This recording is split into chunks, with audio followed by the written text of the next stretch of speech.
وحده لا شريك له سبحان اللہ سبحان اللہ ونشهد أن سيدنا ومولانا محمدا عبده ورسوله أما بعد فأعوذ بالله من الشيطان الرجيم بسم الله الرحمن الرحيم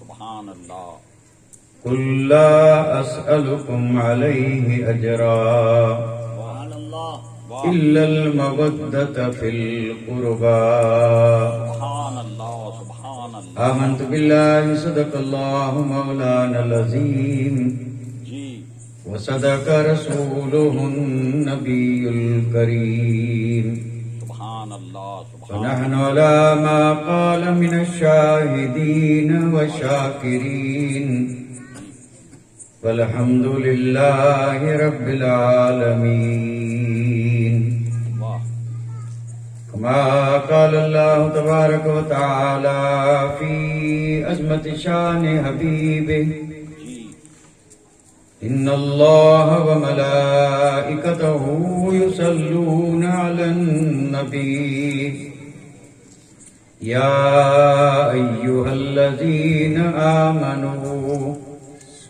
صلوا عليه وسلموا تسليما اللهم صل على سيدنا مولانا محمد وعلى ال سيدنا مولانا اللهم صل على سيدنا مولانا محمد وعلى آل سيدنا مولانا محمد وبارك وسلم صلاة وسلاما عليك يا رسول الله سبحان اللہ صلاة وسلاما عليك يا حبيب الله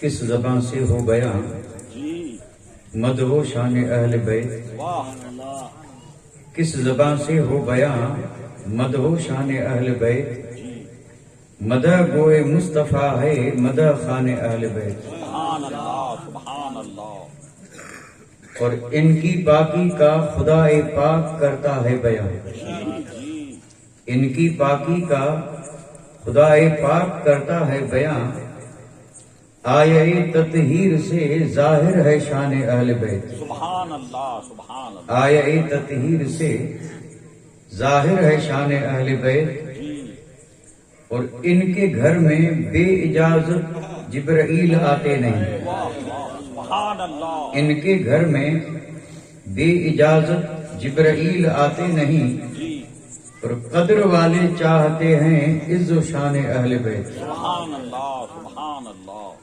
گھر لٹانا سر کٹانا جی جی کوئی تجھ سے سیکھ جائے گھر لٹانا سر کٹانا کوئی تجھ سے سیکھ جائے جان عالم ہو فدا اے خاندان اہل بیت سبحان اللہ سبحان اللہ جان عالم ہو فدا اے خاندان اہل بیت اور اہل بیت پاک سے گستاخیاں بے باکیاں جی اہل بیت پاک سے گستاخیاں بے باکیاں لعنت اللہ علیکم اے دشمنان اہل بیت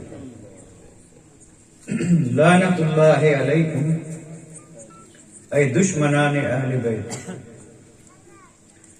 بے ادب گستاخ فرقے کو سنا دے اے حسن جی بے ادب گستاخ فرقے کو سنا دے اے حسن یوں کہا کرتے ہیں سنی داستان اہل بیت سبحان اللہ سبحان اللہ یوں کہا کرتے ہیں سنی جی داستان اہل بیت واہ واہ سبحان اللہ اور تیری نسل پاک میں ہے بچہ بچہ نور کا کیا بات ہے سبحان اللہ تیری نسل پاک میں ہے بچہ بچہ نور کا جی تو ہے عین نور تیرا سب گھرانہ نور کا سبحان اللہ سبحان اللہ لائق عزت عظیم تقریم واجب الاحترام گرامی قدر عزیز وقار علماء اعظام جی محترم و مکرم سامعین کرام، عزت مآب خواتین اسلام، جی اللہ تبارک و تعالیٰ کا فضل و کرم کہ اس نے محض اپنے فضل اور کرم سے جی ہمیں یہ توفیق رفیق عطا فرمائی جی کہ آج ہم اور آپ یہاں پر جی اس بابرکت نورانی اور عرفانی محفل میں بے شک اہل بیت اطہار کی دو عظیم سے عظیم تر جی ہستیوں کی بارگاہ میں جی اپنی محبتوں اور عقیدتوں کا خراج پیش کرنے کے لیے حاضر ہوئے ہیں۔ جی جی جی اللہ تعالیٰ اپنے حبیب کے صدقے میں ہم سب کی حاضری قبول فرمائے آمین آمین آمین اور اس ذکر خیر کو اللہ تبارک و تعالیٰ ہم سب کے لیے دونوں جہان کی سعادت مندی، نیک بختی اور نجات کا ذریعہ اور سبب بنائے۔ آمین آمین آیت مقدسہ جسے میں نے خطبہ مسنونہ کی بات پڑھا، جی تلاوت کرنے کا شرف حاصل کیا، بڑی مشہور اور معروف آیت مقدسہ ہے، جی جی اور اس آیت کریمہ پر آپ حضرات نے ایک بار نہیں، دو بار نہیں، بلکہ کئی بار جی خطابات، تقریریں اور بیانات سماعت فرمائی۔ میں اس آیت مقدسہ کے متعلق صرف اتنا عرض کر دوں جی کہ یہی وہ آیت مقدسہ ہے جس آیت سے امت پر اہل بیت اطہار کی محبت کو لازم کیا گیا، کیا بات بہت اور اس محبت کا مقام اور مرتبہ بھی اسی آیت سے معلوم ہوتا ہے۔ جی اس محبت کو اجر رسالت قرار دیا گیا۔ جی جی جی اللہ تعالیٰ نے اپنے حبیب سے ارشاد فرمایا کہ محبوب آپ اپنے غلاموں سے فرما دیں جی کہ میں نے تمہیں جو دیا اور میرے آقا نے جو دیا اس کا کوئی حساب ہی نہیں، وہ چیز بے حساب ہے، بے حساب بھی ہے اور لاجواب بھی ہے۔ جی جی جی تو اللہ تعالیٰ فرماتا ہے محبوب آپ امتیوں سے کہیے کہ میں نے جو دیا اس پر میں تم سے کوئی اجر طلب نہیں کرتا، اللہ اکبر جی اور اگر اجر طلب بھی کریں تو امت کے پاس ہے کیا جو دے سکے، بے شک اور امت کے دامن میں وہ کون سی چیز ہے جو اس کا اجر بن سکے؟ جی جی جی تو اس کا دامن تو خالی ہے اور اس کے پاس کوئی ایسی چیز ہے ہی نہیں جو اس کا اجر بن سکے۔ لیکن پھر بھی مطالبہ یہ کیا گیا ہے کہ اگر کچھ دینا چاہتے ہو تو قرابت داروں سے محبت کرو، جی اہل بیت اطہار سے محبت کرو۔ سبحان اللہ سبحان اللہ اجر اسے کہتے ہیں کہ جس کو ملے اسے فائدہ ہو، جی اور اگر فائدہ نہ ہو تو پھر وہ اجر نہیں ہے۔ جی بے شک اور یہاں معاملہ بالکل برعکس ہے، اسے کہا تو اجر گیا، جی لا اسألکم علیہ اجرا، یعنی میں تم سے اجر نہیں مانگتا، قرابت داروں کی محبت، تو اس محبت سے فائدہ کس کو؟ کیا ان عظیم ہستیوں کو؟ نہیں، وہ تو ایسی عظیم ہستیاں ہیں کہ زمین والے تو زمین والے، آسمان والے سے ان سے محبت کر رہے ہیں، واہ واہ تو انہیں تو ان زمین والوں کی محبت کی کوئی ضرورت ہی نہیں ہے۔ بہت خوب لیکن یہ اللہ تبارک و تعالیٰ کا فضل اور اس کے حبیب کا کرم ہے جی کہ مانگی اور چیز بھی ایسی مانگی کہ جو اگر اس کو اپنا لے تو اس کا بیڑا پار ہو جائے، سبحان اللہ یہ فائدہ بھی امت ہی کو ہے۔ بے شک اہل بیت اطہار سے محبت کا فائدہ محبت کرنے والے کو ہے، جی نہ کہ ان ہستیوں کو۔ جی جی اب وہ فائدہ کیا ہے یہ میں صرف اختصار سے عرض کرتا چلوں۔ یہ علماء کرام نے آپ حضرات کی بارگاہ میں، یہ دیکھو محرم الحرام کا مہینہ چل رہا ہے جی جی اور اس میں ذکر حسین کی دھوم مچی، جی جی اور صرف ہماری بستی میں نہیں، 4 دانگ عالم میں، بے شک بے شک اور فذکرونی اذکرکم کی تفسیر بن کے، اور یہ ذکر جو ہے 4 دانگ عالم میں دھوم مچی، اور بزرگوں نے اس کا ترجمہ بھی یہی کیا ہے، فذکرونی اذکرکم کا۔ رب نے فرمایا تم میرا ذکر کرو میں تمہارے ذکر کی دھوم مچا دوں گا۔ واہ تو یہ دنیا پر بالکل واضح ہے کہ جس خوش نصیب نے رب کا ذکر کیا آج تک اس کے ذکر کی دھوم ہے، بے شک بے شک اور قیامت تک اور میدان محشر میں بھی ان کے ذکر کی دھوم رہے گی۔ سبحان اللہ سبحان یہ اللہ کا انعام ہے اور اللہ کا تبارک و تعالیٰ کا فضل ہے، اور ذالک فضل اللہ یؤتی من یشاء، جی یہ فضل اللہ جسے چاہتا ہے عطا فرماتا ہے۔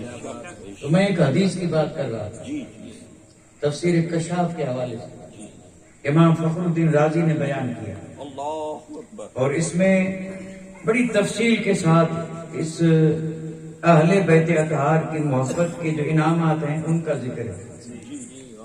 الا ومن مات علی حب آل محمد مات طائبہ، کیا یعنی آگاہ ہو جاؤ جو اس حال میں دنیا سے گیا کہ اس کے دل میں اہل بیت پاک کی محبت تھی، جی تو وہ تب تک نہیں مرے گا جب تک توبہ نہ کرے، یعنی وہ دنیا سے تائب ہو کر کے جائے گا۔ جی اور تائب کہتے ہیں اس کو جس کی مغفرت ہو گئی، اور جس کی مغفرت ہو گئی اس کے لیے انعام میں جنت ہے۔ واہ واہ واہ کیا بات بھئی توبہ کرنا، توبہ کا قبول ہونا مراد یہ ہے کہ اللہ نے توبہ قبول کی تو گناہ بخش دیے، اور گناہ بخشے گئے تو اب اس کا ٹھکانہ جنت نہیں تو اور کیا؟ جی تو یہ تو پہلا انعام ہے۔ اور پھر آگے ارشاد فرمایا الا ومن مات علی حب آل محمد مات مغفورا لہ، چاہے جتنے گناہ ہوں، اگر واقعی اہل بیت اطہار سے سچی محبت ہے تو اسی محبت کے بدلے میں اللہ تعالیٰ اس کے سارے گناہ معاف کر دیتا ہے۔ سبحان اللہ سبحان اللہ سبحان الا ومن مات علی حب آل محمد مات مستکمل الایمان، یہ اس سے بھی بڑا انعام ہے۔ یعنی جو اہل بیت اطہار کی محبت میں مرا وہ ادھورا ہو کے نہیں پورا ہو کے گیا، اور یہاں ادھورا جو ہے نا وہ جسم کے اعتبار سے نہیں، دھن دولت کے اعتبار سے نہیں، یہ معاملہ ایمان کا ہے۔ کچھ جاتے ہیں لیکن ایمان کمزور لے کے جاتے ہیں، لیکن اہل بیت اطہار کی اگر سچی محبت ہے تو اس کو انعام کیا ملا؟ مستکمل الایمان، یعنی اس کا ایمان کامل، اور جس کا ایمان کامل ہو وہ رب کا محبوب ہے، وہ اللہ تعالیٰ کا محبوب ہو کے مرا۔ الا ومن مات علی حب آل محمد بشرہ ملک الموت ثم الملائکہ بالجنہ، جو اہل بیت اطہار کی محبت میں مرا۔ اب دیکھیے یہ جملہ جو ہے نا اگلا، اس پر میں تشریح نہیں کر رہا ہوں، یہاں مرنے کی بات کیوں ہو رہی ہے؟ لوگ تو جینا چاہتے ہیں، بہت خوب جینے کا کوئی اعتبار نہیں ہے، اعتبار مرنے کا۔ اس لیے حدیث میں بھی فرمایا گیا من کان آخر کلامہ لا الہ الا اللہ، عمر بھر رات دن پڑھتا رہا لا الہ الا اللہ، لیکن اگر رب نے توفیق نہ دی اور مرتے وقت کلمہ نصیب نہیں ہوا، خائب اور خاسر گیا۔ دار و مدار جو ہے نا وہ اسی وقت کا ہے، اس لیے یہاں بھی ذکر اس کا ہے، اور اس میں ایک اشارہ اس بات کی طرف ہے کہ جو اس پر رہے گا وہی اس پہ مرے گا۔ ایسا نہیں کہ مرنے کے وقت محبت حاصل کر لے اور محبت کرنے لگے، نہیں، جس کے دل میں محبت ہوگی یعنی عمر بھر زندہ رہا اسی محبت میں تو وہی مرے گا اسی محبت میں۔ یہ کوئی دنیاوی دولت نہیں ہے کہ دھوپ چھاؤ کی طرح صبح میں مالدار تھا، رات پھر شام کو فقیر ہو گیا، اور شام کو فقیر تھا اور صبح کو مالدار، یہ ایسا معاملہ نہیں ہے، بلکہ یہ دولت ہے جس کو سینے میں سنبھال کے رکھنا ہے، اور جب تک حیات ہیں اس دولت پہ نظر رہے کہ کوئی اس میں کوئی خلل نہ ڈالے، کسی طرح کی کمی نہ آئے، تو جو عمر بھر اسی محبت میں رہا اور اسی محبت میں مرا تو اسے انعام کیا ملا؟ ملک الموت روح قبض کرنے کے لیے آتے ہیں تو روح بعد میں قبض کرتے ہیں، جنت کی بشارت پہلے۔ نعرہ تکبیر، نعرہ رسالت، نعرہ رسالت، فیضان اہل بیت مصطفیٰ، سبحان اللہ سبحان اللہ، ماشاءاللہ الحمدللہ، سبحان اللہ سبحان اللہ۔ حضرت تشریف لائے اور آپ ادب سے جگہ دیں، سبحان اللہ سبحان اللہ۔ کرسی رکھو۔ سبحان اللہ ماشاء اللہ ماشاء اللہ ماشاء اللہ سبحان اللہ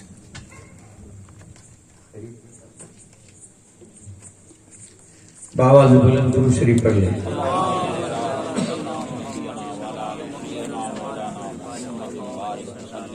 صلی اللہ علیہ وسلم. ملک الموت اسے جنت کی بشارت دیتے ہیں. تو جنت کی بشارت سے مراد یہ ہے کہ وہ یہی کہتے ہوئے آتے ہیں کہ اے جنتی چل، اے جنتی. سبحان اللہ. اور آگے ارشاد فرمایا الا ومن مات علی حب آل محمد یزف الملائکۃ کما تزف العروس الی بیت زوجہا. جنت میں تو نیک جائیں گے، لیکن اہل بیت کی سچی محبت جس کے دل میں ہوگی وہ فرشتوں کی بارات میں جائے گا. ملائکہ اس کو اس طرح لے جائیں گے جیسے دلہن کو دولہا کے گھر لے جایا جائے. کیا بات ہے. سبحان اللہ سبحان اللہ سبحان اللہ. وہ نوری مخلوق ہے اور یہ بشر ہے خاکی، لیکن محبت نے اسے اتنا اعلیٰ مقام دے دیا. یہ جنت میں بھی جا رہا ہے تو تنہا نہیں بلکہ فرشتوں کے جھرمٹ میں جا رہا ہے. سبحان اللہ. اس کے چاروں طرف نوری ملائکہ ہیں اور بیچ میں کون ہے؟ محب اہل بیت. کیا بات ہے. اللہ ہم سب کو محب اہل بیت بنائے. آمین آمین آمین. سبحان اور محبت بھی سچی عطا فرمائے. آمین آمین. حدیث تو طویل ہے، آخری بات عرض کر دوں. الا ومن مات علی حب آل محمد یجعل قبرہ مزار الملائکہ. جو اہل بیت اطہار کی سچی محبت میں مرا اس کی قبر ملائکہ کی زیارت گاہ بن گئی. یہ اولیاء اللہ جو ہے نا، ہم ان کی زیارت کے لیے جاتے ہیں، مومن ان کی زیارت کے لیے جاتے ہیں. لیکن محب اہل بیت کی جہاں قبر بنی، اہل بیت نہیں، اہل بیت کا تو مقام یہ محب اہل بیت ہے، اور اس کی قبر کی زیارت کے لیے نوری فرشتے ملائکہ آتے ہیں اور وہ آ کے اس کی قبر کی زیارت کرتے ہیں. اور یہاں ایک بات عرض کر دوں، یہاں بات اس شخص کی نہیں ہو رہی ہے، اس کی قبر کی ہو رہی ہے. یعنی اس کی قبر مزار ملائکہ، اور یہ جو اس کے اندر سویا ہے سبحان اللہ، اس کا تو مقام رب نے اتنا بلند کر دیا ہے. اللہ اکبر. تو یہ ہے انعامات جو اہل بیت اطہار کی سچی محبت جس کے دل میں. چونکہ ہمیں یہاں فضائل ذکر کرنے کا موقع دیا گیا ہے، اور رہی بات کہ سچی محبت کسے کہتے ہیں اور سچا محب کون ہے، یہ ایک الگ مضمون ہے. اس لیے میں نے کچھ دو چار جملے بولنے سے پہلے بول دیا کہ اللہ ہمیں سب کو سچا محب بنا دے. دعا ہم سب مل کر کے یہ دعا مانگے کہ اللہ ہمیں سچا محب اہل بیت بنا دے. تو چونکہ اس پر تو ابھی ہمیں کچھ بولنا نہیں ہے، لیکن کیا یہ کرم کم ہے کہ ہم چاہے جیسے ہیں؟ سچا تو اللہ بنا دے، لیکن اس وقت جیسے بھی ہیں پھر بھی ذکر کی اجازت تو دے رکھی ہے. سچے تو رب بنا دے، لیکن نام لیوا جو ہے نا اس کی فہرست میں تو آ گئے. اللہ محبین کی فہرست میں داخل فرمائے، لیکن کیا یہ کم ہے کہ ان کے نام لیواؤں کی لسٹ جو ہے نا اس میں ہمارے نام بھی آ گئے. سبحان اللہ. نعرہ تکبیر. اول میں نہ صحیح، وسط میں نہ صحیح، آخر میں صحیح. اول میں یعنی لسٹ جو ہے نا، لسٹ اس میں اول نام جو ہوتے ہیں نا وہ درجے والے، پھر اس سے کچھ کم، اور جو بالکل کم اس کے نام آخر میں ہوتے ہیں. اور یہ قطاریں جہاں بھی لگتی ہیں وہاں حال یہی ہوتا ہے. قطاروں میں پہلے جو ہے نا وہ بڑے طاقت والے، ہمت والے، نام والے، اور ہم جیسے فقیروں کو پیچھے بھی جگہ مل جائے تو سبحان اللہ، وہاں بھی دھکے مکی، یعنی وہاں بھی دھکے لگاتے ہیں اور پیچھے اور پیچھے. تو اگر اول نہیں، وسط نہیں، آخر میں بھی ہمارا نام آ گیا تو قیامت کے دن جب بلاوا آئے گا تو انشاءاللہ بھلے بڑی محبت والے آگے ہوں گے، اس کے کم پیچھے ہوں گے، لیکن لائن میں تو ہم بھی رہیں گے. تو اسی امید پر یہ محفل سجائی ہے.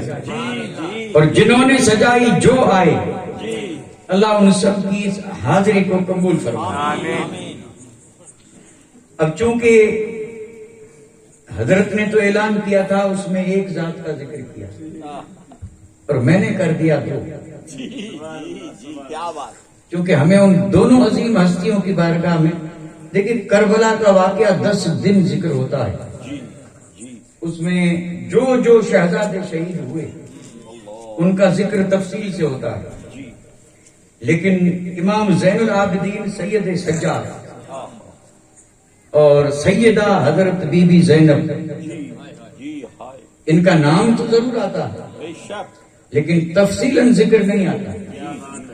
حالانکہ واقع کربلا میں ان کا کردار جو ہے، واہ ان دونوں ہستیوں کا کردار واقع کربلا میں اتنا اہم ہے، اتنا عظیم ہے کہ جس کی کوئی حد نہیں۔ اللہ اکبر ان دونوں ہستیوں کا، جی امام زین العابدین کا اور بی بی زینب بے شک رضی اللہ تعالی عنہ کا۔ اور اہمیت کا ذکر جہاں تک ہے، میں عرض کر دوں، ہم اہل سنت و جماعت، جی جی ہم کربلا کا جو ذکر کرتے ہیں اس ذکر کے راوی یہی دو ہیں۔ جی جی واہ کیا بات کیا بات کیا بات اگر باقی کوئی ہے تو اس نے سنی سنائی بات کی ہے، اور یہ وہ عظیم ہستیاں ہیں کہ مدینے سے لے کے کربلا، کربلا سے لے کے مدینے تک چشم دید گواہ۔ واہ واہ اس سارے سفر میں جو ہوا حضرت بی بی زینب نے بھی دیکھا، امام زین العابدین نے بھی دیکھا، بے شک بے شک تو یہ اس پورے واقعے کے چشم دید گواہ ہیں۔ جی اور کربلا کے واقعے کے حصے دو ہیں کہ واقعے کربلا کا اگر جائزہ لیا جائے تو حصے دو ہیں۔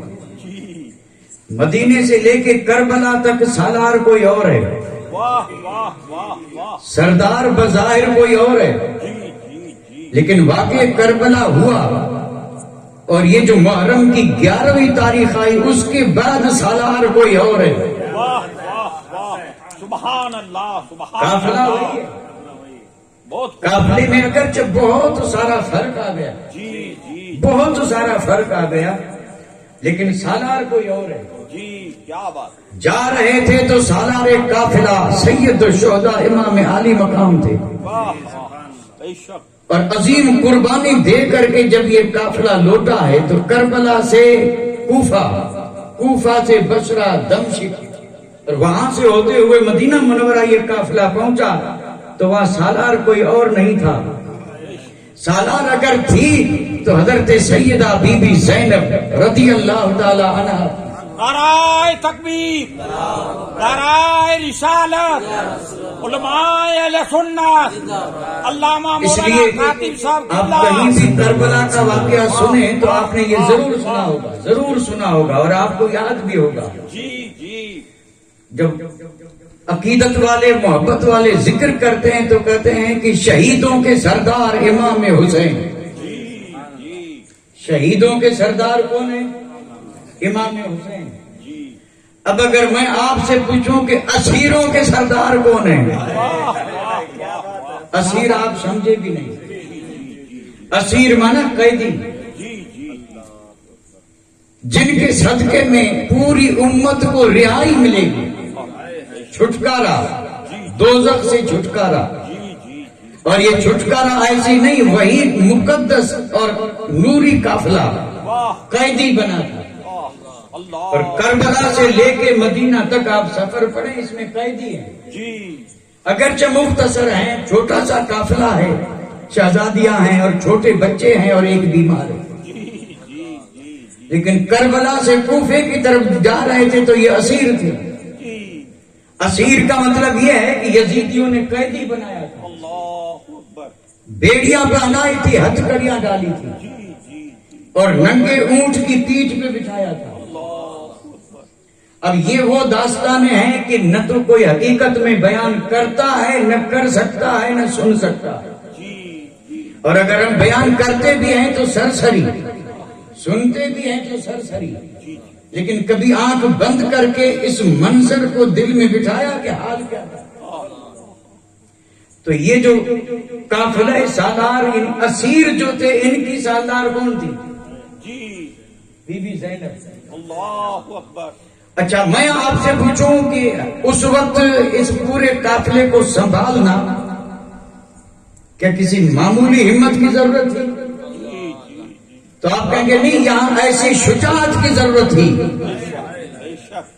جو شجاعت مولا علی مشکل کشا کی شجاعت کا ہے. سبحان اللہ سبحان اللہ. ہم اور آپ سنتے ہیں صبر کے بارے میں، صبر بعد میں، جی جی شجاعت پہلے. بے شک. مرد بڑے بہادر ہوئے، لیکن میں عرض کروں گا کہ چاہے جتنے بہادر ہو جائیں، لیکن سیدہ زینب جیسا بہادر نہ زمین نے دیکھا نہ آسمان نے دیکھا. سبحان اللہ سبحان اللہ سبحان اللہ. یہ شجاعت تھی اور بہادری تھی، جی اور یہ ان کو ورثے میں ملی تھی، جی جی جی ورثے میں ملی تھی. جی نام تو آپ اور ہم بہت کئی بار سن چکے ہیں. جی. نام رکھا کس نے؟ بھئی حضرت بی بی زینب ہیں کون، یہ تو آپ جانتے ہیں نا، کہ یہ بھی نہیں جانتے. اگر نہ جانتے ہو تو میں ذرا تعارف کروا دوں، نام ضرور سنا ہوگا. جی جی جی. بی بی زینب حسنین کریمین کی ہمشیرہ. جی ہمشیرہ یعنی بہن. بی بی زینب حسنین کریمین کی ہمشیرہ، جی. فاطمہ الزہرا رضی اللہ تعالی عنہا کی بیٹی، سبحان اللہ سبحان. مولا علی مشکل کشا کی نور نظر، جی جی جی. حضرت قاسم علی اصغر علی اکبر علی اوسط کی پھوپھی، اللہ اکبر. میرے اور آپ کے آقا تاجدار مدینہ کی نواسی، سبحان اللہ سبحان. امام حسن نواز رسول، امام حسین نواز رسول، بی بی زینب نواز رسول، بے شک بے شک. واہ واہ واہ. میرے آقا کی نواسی. جی جی. امام حسن کا نام بھی نبی نے رکھا صلی اللہ علیہ وسلم. امام حسین کا نام بھی میرے آقا نے رکھا، اللہ اکبر. اور حضرت بی بی زینب رضی اللہ تعالی عنہا کا نام بھی میرے آقا نے رکھا. سبحان اللہ سبحان اللہ. اور صرف نام ہی نہیں رکھا، پیشانی کو بوسہ دیا نبی نے، سبحان اللہ. اور نبوت والی زبان رکھی حضرت زینب کے منہ مبارک میں. اللہ اکبر. کیسی خوراک ملی ہے، پہلی خوراک جی جی حضرت بی بی زینب کو، جس کو گھٹی بولتے ہیں. گھٹی جی جی. یہ ایک الگ مسئلہ ہے. واہ واہ. گھٹی بھی بڑا اچھا طریقہ ہے کسی نیک آدمی سے تہنیک کروانا. عربی میں اس کو تہنیک بولتے ہیں. جی جی. جو سب سے بڑا نیک ہو وہ منہ میں کوئی چیز چبا کے وہ بچے کی پہلی خوراک دے تاکہ وہ بچہ نیک بنے. اللہ. یہ تہنیک ہے اور یہ مصنوع طریقہ ہے. میرے آقا نے اپنا لعاب دہن حضرت زینب کو عطا فرمایا، اور نام بھی میرے اور آپ کے آقا تاجدار مدینہ نے رکھا زینب. واہ. اور زینب کا معنی کیا ہے؟ اب گرامر کی کتابیں اٹھا کے دیکھیں، لغت، جی جی. اور وہ بھی عربی گرامر. زینب کی ایک معنی نہیں، کئی معنی ہیں، جی اور میں اس میں سے صرف دو عرض کر دوں، جی جی. صرف دو. اس کا پہلا معنی ہے شجرتن حسنتن طیب الرائحہ، یعنی ایک اس کا معنی یہ ہے کہ بہت ہی خوبصورت، بہت گھنا اور بہت ہی حسین و جمیل اور اچھی خوشبو والا درخت. سبحان اللہ سبحان اللہ. ایک معنی تو اس کا یہ ہے، اچھی خوشبو والا درخت. تو یہاں ہے کوئی خوشبو میں کمی؟ یہاں جو خوشبو آ رہی تھی وہ نبی کے مقدس جسم والی خوشبو. واہ واہ واہ. اور اگر کوئی نہ مانے تو میں کہوں گا تیری نسل پاک میں ہے بچہ بچہ نور کا. واہ واہ واہ. میرے آقا جس گلی سے گزرتے تھے گلیاں مہک جاتی تھی، سبحان اللہ سبحان اور اللہ. صحابہ کرام کو پوچھنا نہیں پڑتا کہ میرے آقا گئے کدھر، اسی خوشبو پہ چلتے اور پہنچ جاتے آقا کی دربار میں. واہ واہ واہ واہ. تو کیا اس خوشبو سے حصہ نہیں ملا ہوگا؟ بے شک. اور یہ درخت اتنا حسین، اتنا سائے دار ہے کہ قیامت تک نام لینے والے اسی سائے میں امن سے جئیں گے. سبحان اللہ. نعرہ تکبیر، نعرہ رسالت، فیضان تاجدار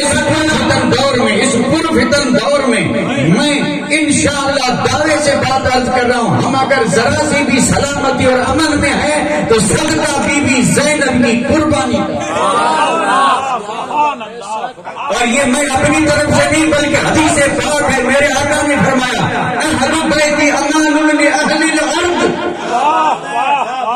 فرمایا کہ میرے اہل بیت ساری زمین والوں کے لیے امن اور امان ہے۔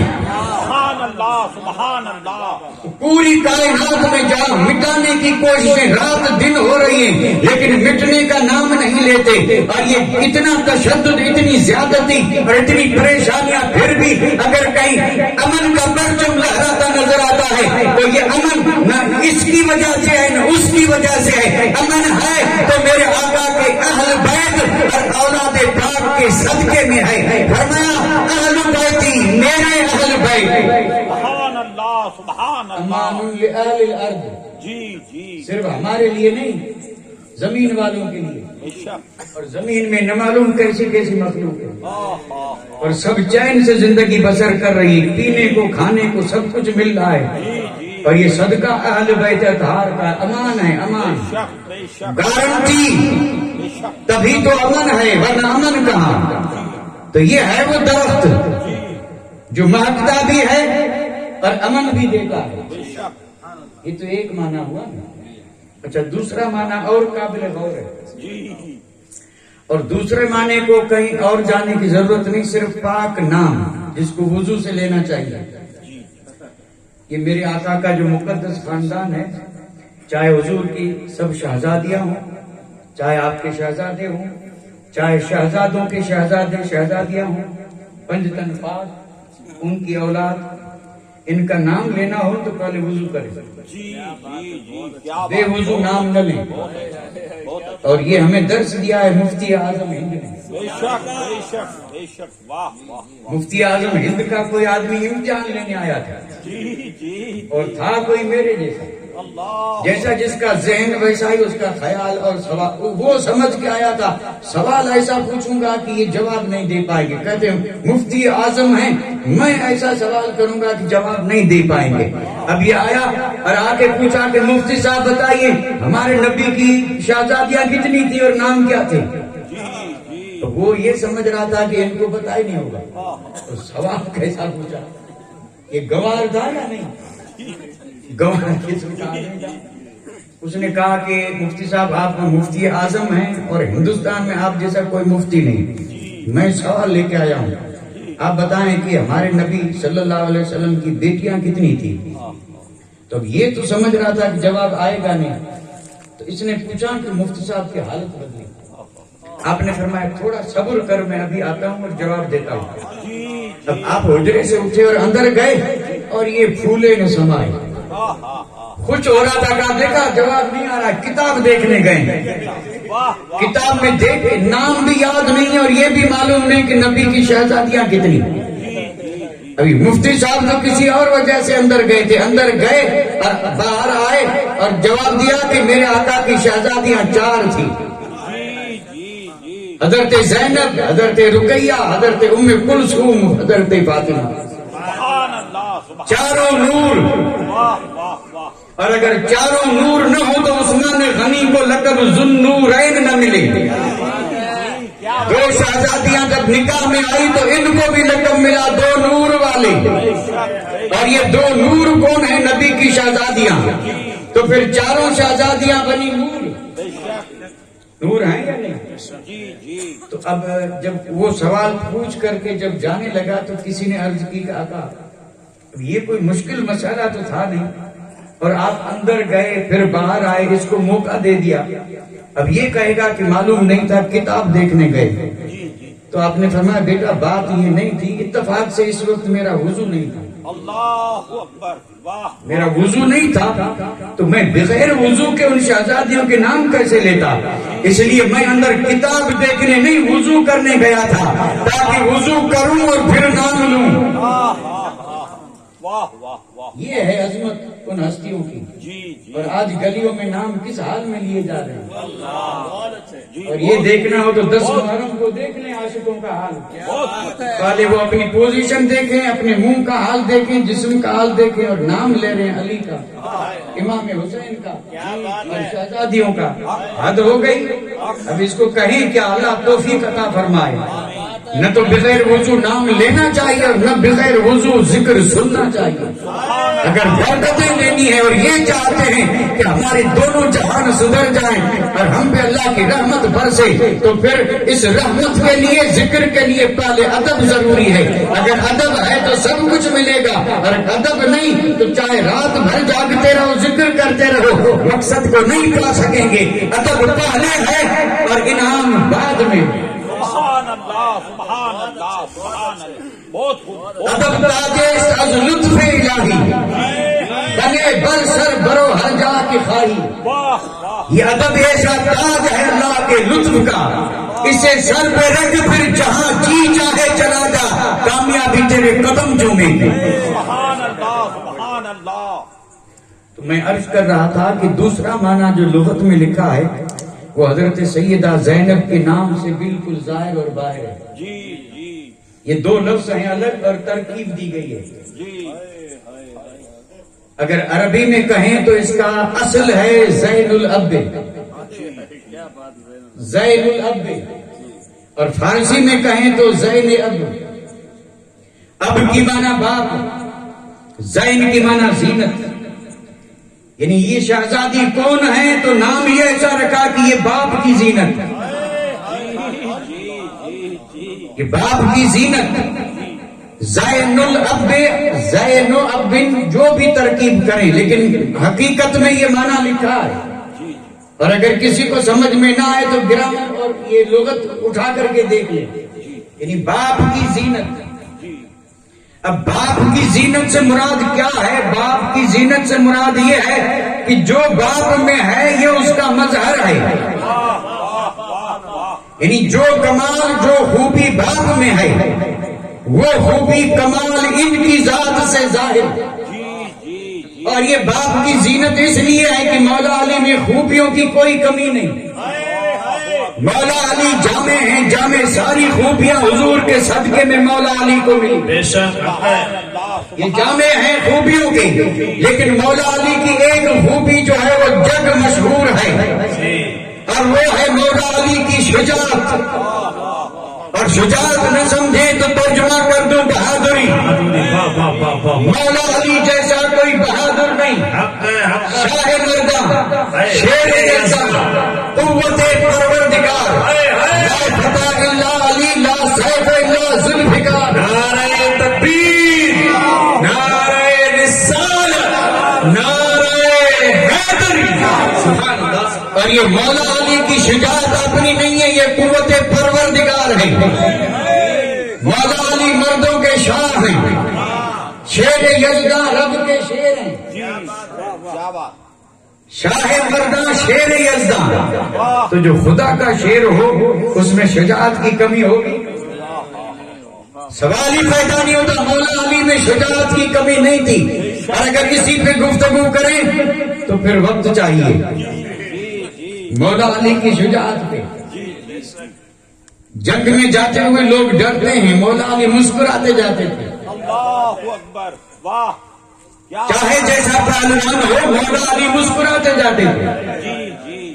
اور ایک بات عرض کر دوں, آپ سمجھیں کہ نہیں, یہ جو پہلے زمانے میں جہاد کرنے والے زرہ پہنتے تھے, اور یہ زرہ ہے کیا جسے آج کل یہ پہنتے ہیں, بنڈی, کرتی, جو بھی کہیں, صدری. تو یہ صدری کی قسم کی ایک پوشاک ہوتی تھی, لوہے سے بنی ہوئی. جیسے یہ کپڑا دھاگے سے بنا ہے ویسے لوہے کی تار, اور تار سے بن کر کے کپڑے جیسا, پھر اس سے پورا یہ یعنی کمر سے لے کے یہ کندھے اور سینہ پیٹھ مضبوط ہو جائے تاکہ نہ تیر, تلوار, بھالا کوئی زخم نہ لگے. حفاظت کے یہ سب اسباب تھے. خود ہوتا تھا, ڈھال ہوتی تھی, تلوار ہوتی تھی, تیر, ترکش, اور یہ اتنے سارے ہتھیار آدمی اٹھا کے پھر گھوڑے کی بھاگ, پھر دشمن سے لڑنا. یہ ہے بہادری. اور وہ ہتھیار اگر آج کسی پہ رکھ دیے جائیں نا,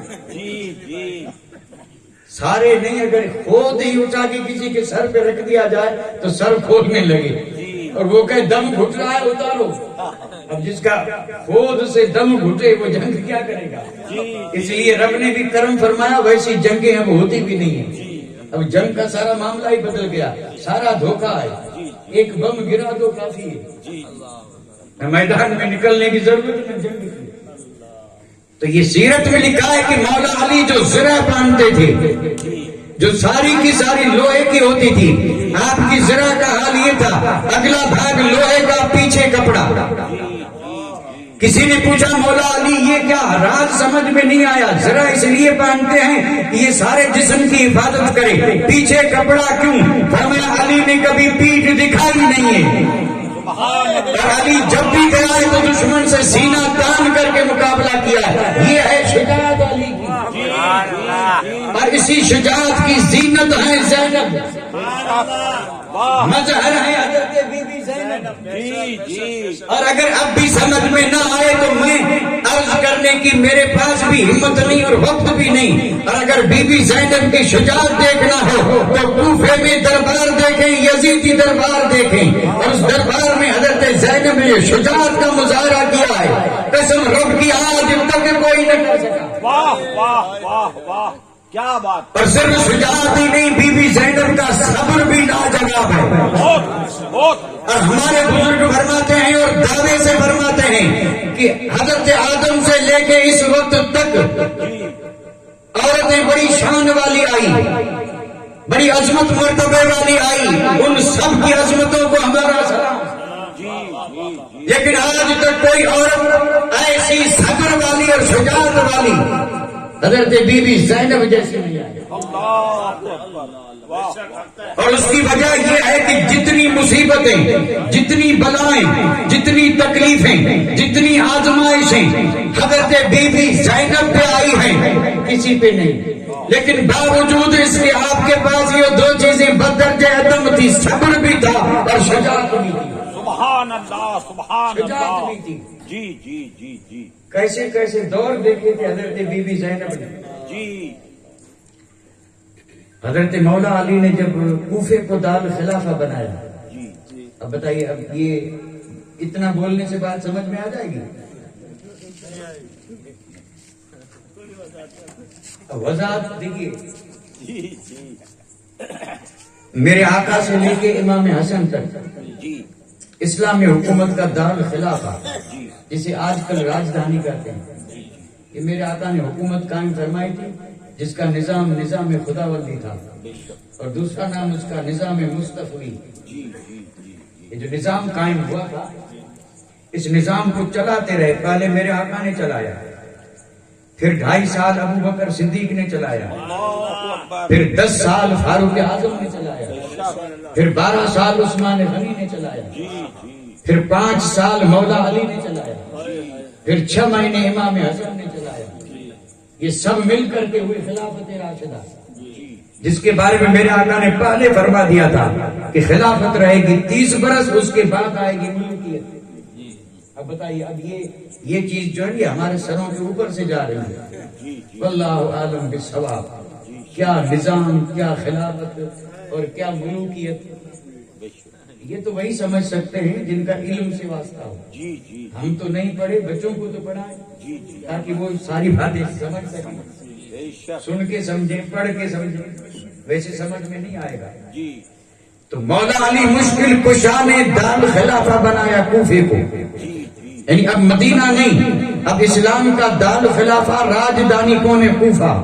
اور اس کی وجہ یہ تھی کہ یہ اسلامی مملکت پھیلی، ملک شام اور حجاز اور یہ پورا علاقہ، تو دار خلافہ ہونا چاہیے سینٹر میں، تاکہ پورے ملک کو سنبھالا جا سکے۔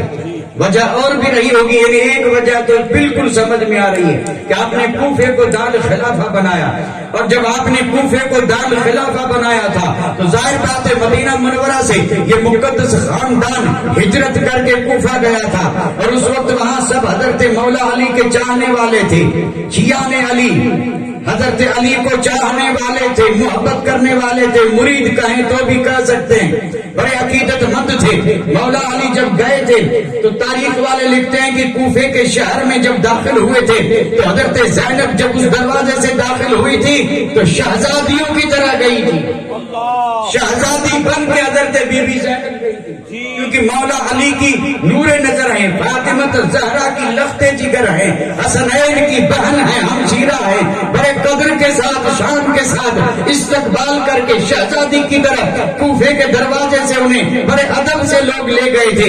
ایک منظر تو زمین و آسمان نے یہ دیکھا تھا، یہی حضرت زینب ہیں، اور کوفے میں جب مولا علی مشکل کشا شہید کیے گئے، دشمنوں نے جب شہید کیا تھا اور آپ کی جب شہادت ہوئی تو حضرت زینب اپنی مقدس آنکھوں سے وہ منظر دیکھ رہی تھی، اور پھر دنیا نے وہ منظر بھی دیکھا کہ کسی دن جو کوفے کے اس گیٹ سے شہزادی بن کے آئی تھی، آج وہی حضرت زینب وہاں سے مہاجرہ بن کے پھر مدینے جا رہی ہے۔ سبحان اللہ، سبحان اللہ، سبحان اللہ، بہت خوب، بہت خوب، کوئی معمولی بات ہے، کوئی معمولی بات ہے کہ آدمی اس کو برداشت کر سکے؟ بہت واہ، کہاں شہزادی بن کے آنا جی، اور کہاں یہ درد لے کر کے اور پھر اس درد میں ڈوب کر کے اور پھر مہاجرہ بن کے پھر مدینے جانا، اور پھر مدینہ منورہ جا کر کے آپ اندازہ فرمائیے کہ وہاں بھی حال کیا ہوا، اور وہاں حال آپ سن چکے ہیں کہ جب یزید نے بیعت کا مطالبہ کیا، امام علی مقام نے کہا نہیں، بیعت کروں گا تو نانا جان کے دین کو خطرہ ہے، اس لیے سارے گھر کا سامان سمیٹا جا رہا تھا، اونٹوں پہ کجاوے کسے جا رہے تھے، اور جب یہ قافلہ نور مدینے سے چلا تھا تو حضرت زینب تب بھی امام علی مقام کے ساتھ تھی، آج پھر مدینہ چھوڑ کے جا رہی ہے مکہ، اور پھر مکہ المکرمہ میں یزیدیوں کے خط پر خط آئے، ایک روایت میں 150، ایک روایت میں 1200 خط آئے تھے، ان کوفی لا یوفی اور ان خطاروں کے، اور امام علی مقام ذی الحجہ کی 3 تاریخ کو یہاں سے روانہ ہوئے، 2-4 دن کے بعد حج ہونے والا تھا، آپ رکے نہیں، اب جب یہ قافلہ روانہ ہوا تو حضرت زینب بھی ساتھ تھی، واہ واہ واہ واہ، تھی یا نہیں تھی؟ سبحان اللہ، سبحان اللہ، اور اب مکہ المکرمہ سے لے کے کربلا تک جی جی حضرت زینب صاحب ہیں یا نہیں؟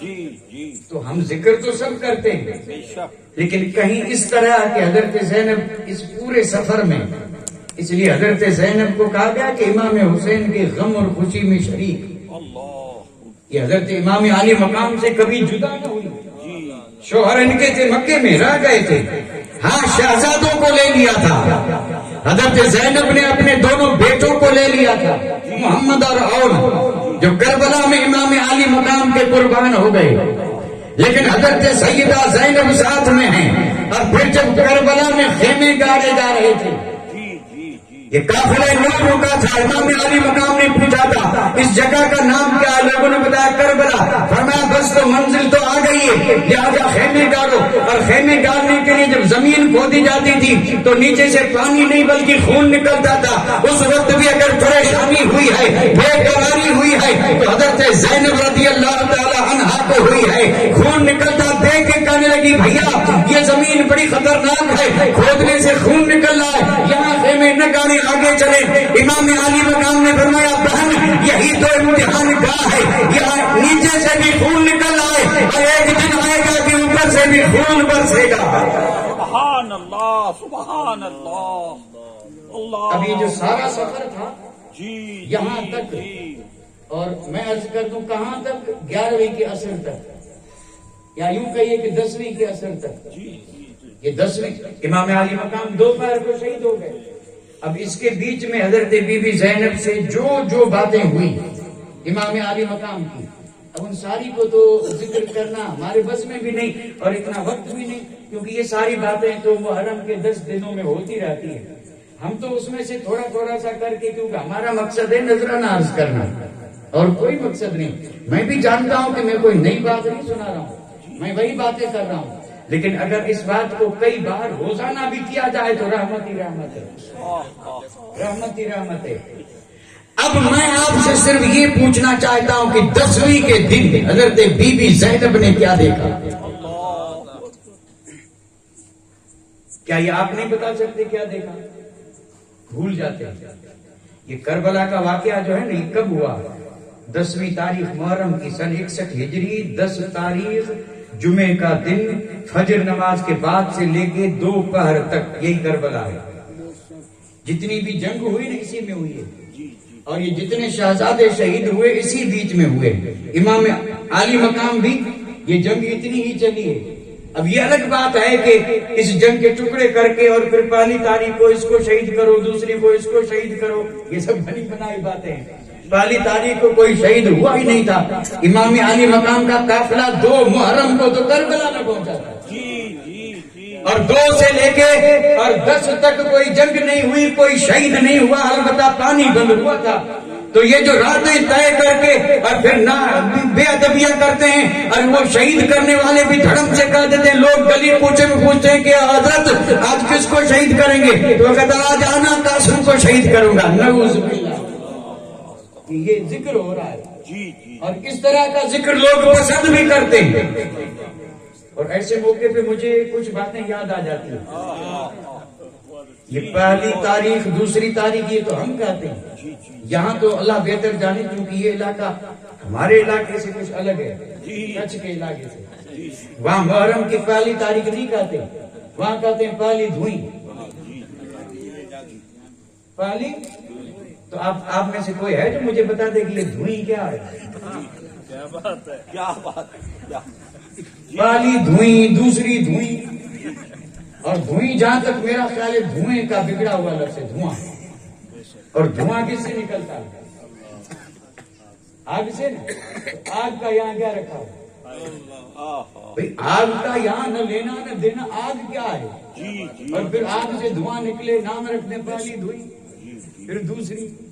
اب یہ دھوئیاں ہو رہی ہیں، اور پھر اس میں الگ الگ شہیدوں کا ذکر ہو رہا ہے. آج فلاں کا ذکر، فلاں کا ذکر. حالانکہ یہ جتنے بھی شہید ہوئے ہیں یہ سب 10 تاریخ کو ہی ہوئے ہیں، سب 10 تاریخ کو. اور ان سب کی شہادت امام عالی مقام نے دیکھی. زین العابدین نے سنا، حضرت زینب نے دیکھا. لیکن زینب کی شان یوں بلند ہے کہ امام عالی مقام نے اپنے شہزادے رفقا کو شہید ہوتے دیکھا. خود شہید نہیں ہوئے تھے نا، تو بی بی زینب نے ان کو بھی دیکھا اور امام عالی مقام کو شہید ہوتے دیکھا. یہ ہے بی بی زینب. امام عالی مقام شہید ہوئے، بی بی زینب نے دیکھا یا نہیں دیکھا؟ کیوں نہیں دیکھا؟ امام عالی مقام جب اس خیمے سے تیار ہو کے نکلے تھے تو حضرت زینب وہیں سے الوداع کر کے امام عالی مقام نے صبر کی تلقین کی. حضرت سکینہ، بی بی زینب، شہر بانو، شہزادیاں. اب بتائیے اس وقت کا منظر، اس وقت کا عالم نہ کسی کی زبان میں طاقت کے بیان کر سکے، نہیں کر سکتے ہیں. یہ تو ہم الفاظوں کا جامع پہنا کے واقعہ عرض کرتے ہیں، حقیقت تھوڑے بیان کرتے ہیں کہ اس وقت وہاں حال کیا تھا.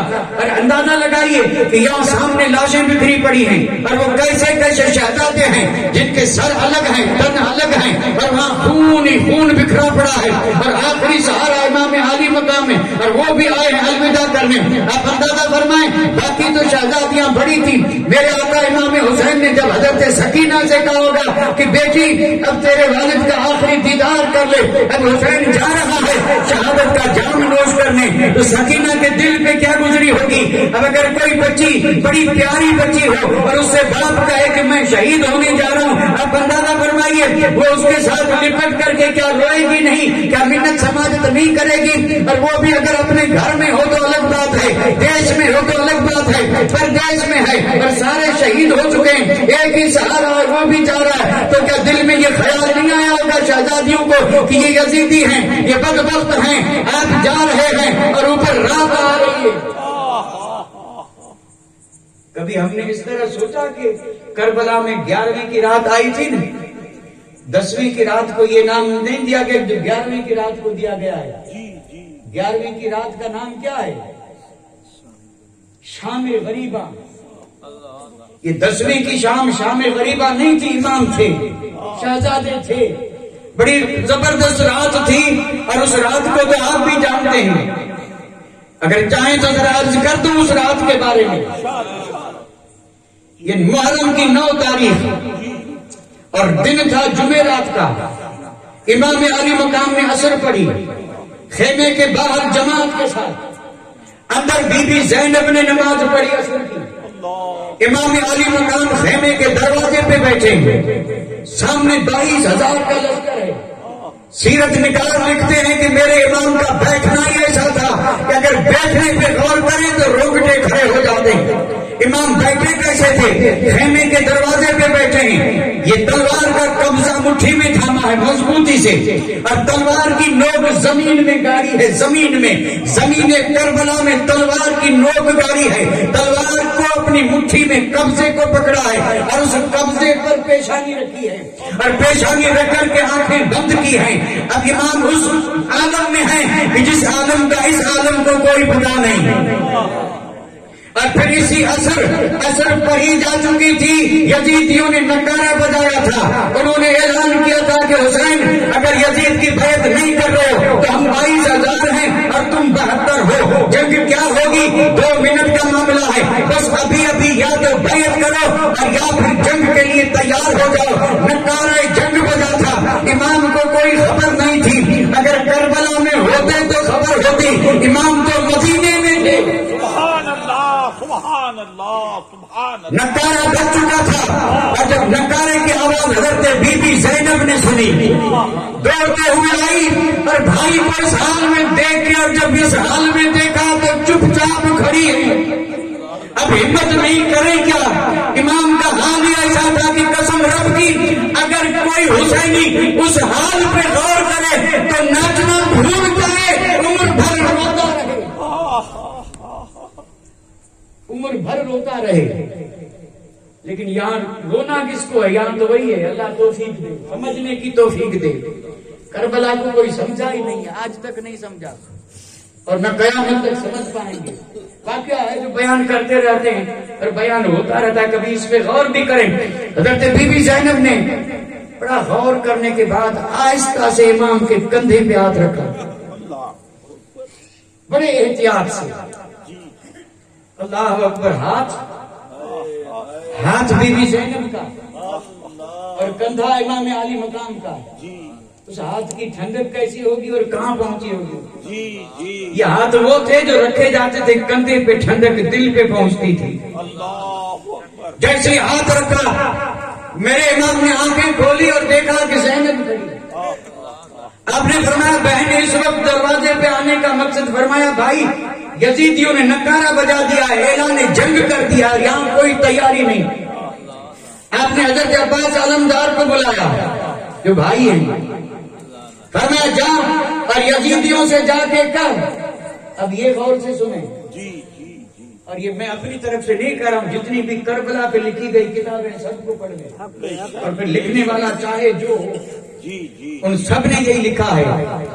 امام علی مقام نے حضرت عباس سے کہا یزیدیوں سے جا کے کہہ دے ہم جنگ سے ڈرتے نہیں، ہم آئے ہی قربان ہونے کے لیے ہیں، اور یہیں پر ہمیں شہادت کا جام نوش کرنا ہے.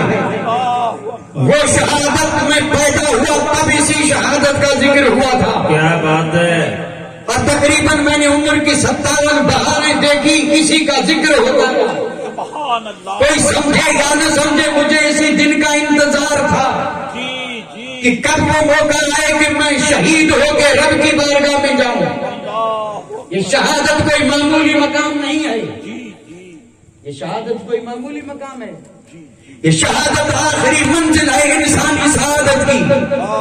سمجھنے والے سمجھ سکتے ہیں شہادت کیا ہے. شہادت آخری منزل ہے انسانی سعادت کی. وہ خوش قسمت ہیں جنہیں مل جائے دولت شہادت کی. سب کو تھوڑے ملتی ہے. وہ خوش قسمت ہوتے ہیں جنہیں شہادت کی دولت ملتی ہے. اور اگر یہ شہادت دولت نہ ہوتی تو فاروق اعظم مصلی پہ یہ دعا ہرگز نہ مانگتے. شہر مدینہ میں دور فاروق اعظم کا ہے.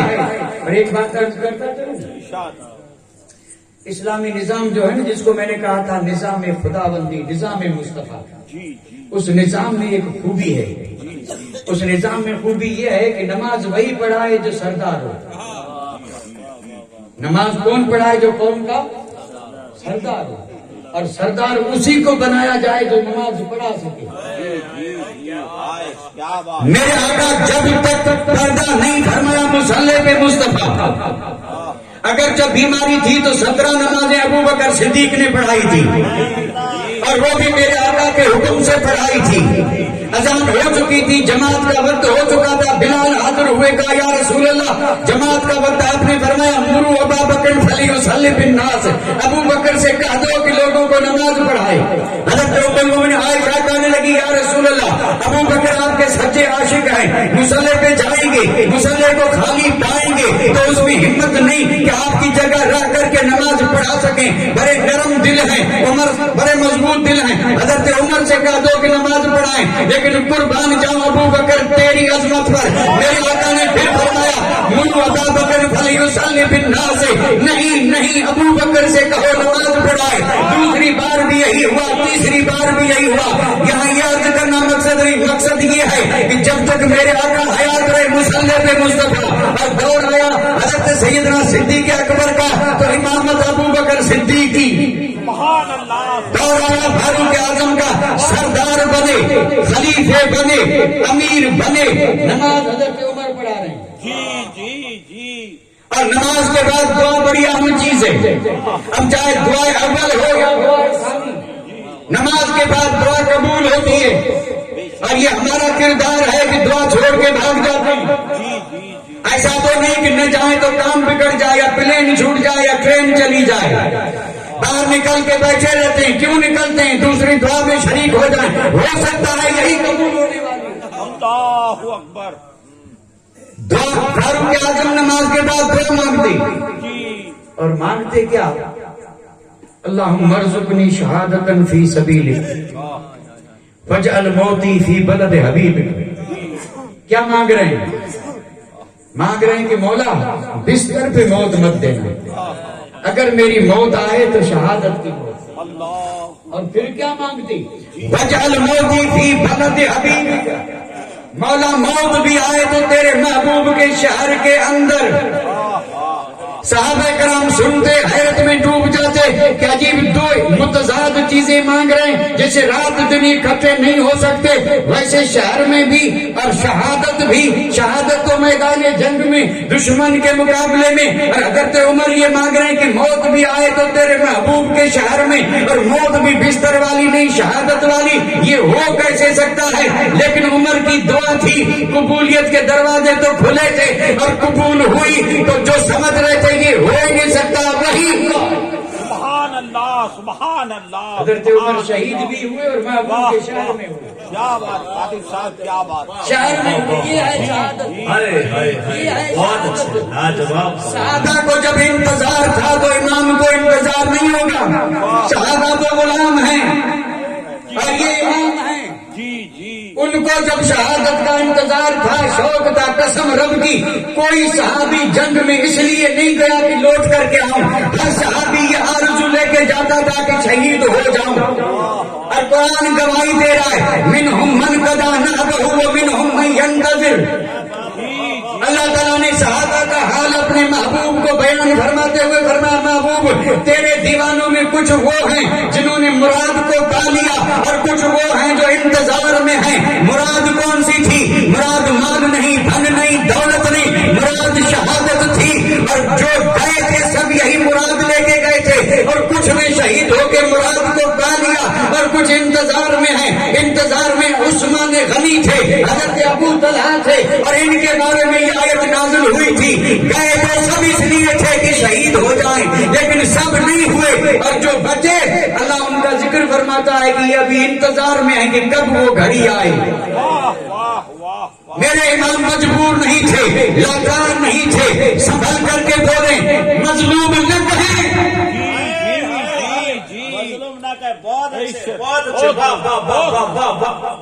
مظلوموں سے کہتے ہیں کہ جس سے سامنے والا طاقتور ہو. کیا بات. امام سے بڑھ کر طاقتور کون؟ جن کے غلام اگر حکم دیں تو زمین سے چشمے پھوٹ پڑے. بے شک بے شک. یہ تو رضا الہی کا معاملہ تھا، جس میں رب راضی اس میں ہم راضی. بے شک. اور یہ بھی رضا الہی پہ حاضر رہنا ہر ایک کے بس کا روگ نہیں ہے، اونچے سے اونچا مقام ہے، اور یہ رب جسے توفیق دے. اور حضرت بی بی زینب بھی اسی پہ تھی جس میں رب راضی، امام زین العابدین بھی اسی پہ تھے جس میں رب راضی، ورنہ قسم رب کی جو کہتے وہی ہو جاتا. بے شک بے شک. پانی کی کیا مجال ہے کہ پانی کے لیے ترسیں. کیا بات کاتب صاحب، کیا بات، بہت خوب. کیا زمین سے نہیں نکلتا؟ جی کیا بادل آ کے نہیں برستے؟ کیا یہ نعرے فراق رخ نہیں بدل دیتا؟ کیا فرشتے پیالے لے کے ایک ایک کو نہیں پلاتے؟ جی جی جی. یہ وہ گھر ہے، گھر جس میں جنت کا کھانا آتا تھا، اللہ زہرا کے لیے جنت کا لباس آیا تھا. کیا بات، کیا بات، واہ واہ. یہ چیزیں جنت سے مدینے میں آ سکتی ہیں، کربلا میں کیوں نہیں؟ جی جی جی. لیکن شان کا اظہار کرنا تھا کہ بندگی اسے کہتے ہیں. اور جب بندگی یہ ہے تو رب نے کہا کہ میرے بندوں زندگی بھی ایسی دوں گا کہ دنیا کہتی رہے گی کہ زندگی اسے کہتے ہیں. سبحان اللہ. نعرہ تکبیر، نعرہ رسالت، عظمت تاجدار کربلا. سبحان اللہ، سبحان اللہ. سبحان اللہ. بہت خوب. یہ بھی کوئی زندگی ہے نہیں، جی بندگی سے زندگی ہے. جی جی جی. اور اگر زندگی میں بندگی نہیں تو قسم رب کی یہاں بھی اور وہاں بھی شرمندگی ہے جو آج سب اٹھا رہے ہیں. جی جی. یہ بندگی نہیں ہے تب یہ شرمندگی ہے. مصطفیٰ کا غلام اور کہیں سر جھکا ہے؟ یہ سر جھکنے کے لیے نہیں تھا، بے شک. یہ سر بلند بلند سر والوں کے سر جھکانے کے لیے تھا. جی جی جی. 313 نے سر جھکائے تھے، 6000 گئے تھے سر جھکائے تھے، جی اور یہ 10,000 تھے لاکھوں کے سر جھکائے تھے. جی. کیونکہ یہ سر جب رب کی بارگاہ میں جھکے تھے تو ان سروں کو یہ عظمتیں ملی تھی. اور یہ بالکل مسلمہ حقیقت ہے کہ جس نے مصطفیٰ کا کلمہ پڑھا اب یہ سر جھکے گا تو صرف رب کی بارگاہ میں جھکے گا. واہ واہ واہ واہ واہ. بہت خوب. اور تاریخ گواہ ہے جب تک یہ سر رب کی بارگاہ میں جھکتا رہا ہائے ہائے. کسی کے آگے نہیں جھکا، اللہ اکبر. کسی کے آگے نہیں جھکا. جی. چاہے ہرکل روم ہو، چاہے کسرا ایران ہو، چاہے حبشہ کا نجاشی ہو، چاہے مصر کا فرعون ہو، چاہے جیسی سپر پاور طاقت ہو، لیکن جس نے رب کو سر جھکایا تھا وہ مدینے میں رہ کر کے ان کے سر جھکا دیتا تھا. واہ واہ واہ. جانے کی بھی ضرورت نہیں. جی. اور پھر ساری دنیا اعلان کرتی تھی کہ محمد سے وفا تو نے تو ہم تیرے ہیں، واہ.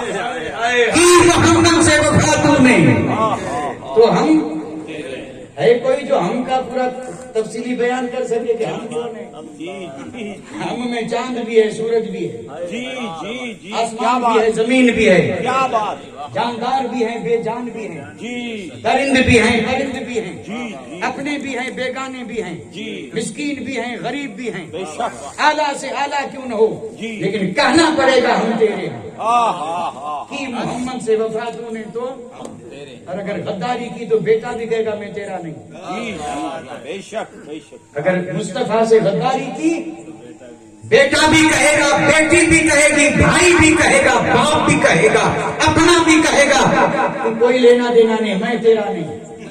بھئی کیوں میرے نہیں؟ تو کہتا ہے جب تو مصطفیٰ کا نہیں تو تیرا ہوگا کون؟ پہلے تو اپنے نبی کا ہو جا، پھر دیکھ ہم تیرے ہوتے ہیں یا نہیں. تو نے جب غداری کی حد کر دی بہت خوب. تیرا بنے گا کون؟ واہ. کیا بات. فاروق اعظم کے لشکر میں کوئی بے نمازی نہیں تھا. جی. یہ حضرت عمر نے جو 24 لاکھ مربع میل ملک فتح کیے تھے، آپ کا جو لشکر تھا اگرچہ مختصر تھا لیکن پورے لشکر میں کوئی بے نمازی نہیں تھا. اور آپ نے بالکل یہ حکومت کی طرف سے مہر لگا کے آرڈر جاری کر دیا تھا کہ کسی بے نمازی کو لشکر میں نہ بھرتی کیا جائے. کوئی بے نمازی تھا ہی نہیں. اور پھر جب یہ لشکر گیا ایران فتح کرنا، ایران سپر پاور طاقت اور مانی ہوئی طاقت، لشکر جب جا رہا تھا تو سامنے لشکر کی جو خبریں آئی جاسوسوں نے آ کے بتایا کہ یہ تو لاکھوں کی تعداد میں لشکر ہے ایرانیوں کا، اور ہم مٹھی بھر ہیں. تو لشکر کا سپہ سالار جو تھا اس نے فاروق اعظم کی دربار میں عریضہ لکھا کہ ذرا نرمی برتیں، تھوڑی سی اجازت دے دیں کہ تعداد کو بڑھانے کے لیے جیسا بھی آئے ابھی تو بھرتی کر لیں پھر نمازی بن جائے گا. جی جی جی تعداد تو بڑھے, لشکر بڑھے. واہ اب اجازت دے دیں. فاروق اعظم کی دربار میں جب یہ عریضہ پہنچا تو آپ نے سپہ سالار کو کہا کہ تیری عقل کہاں گئی؟ کہا کیوں؟ فرمایا بے نمازی کو بھرتی کر رہا ہے. بے نمازی وہ ہے جس نے رب سے وفا نہیں کی تو عمر سے وفا کیا کرے.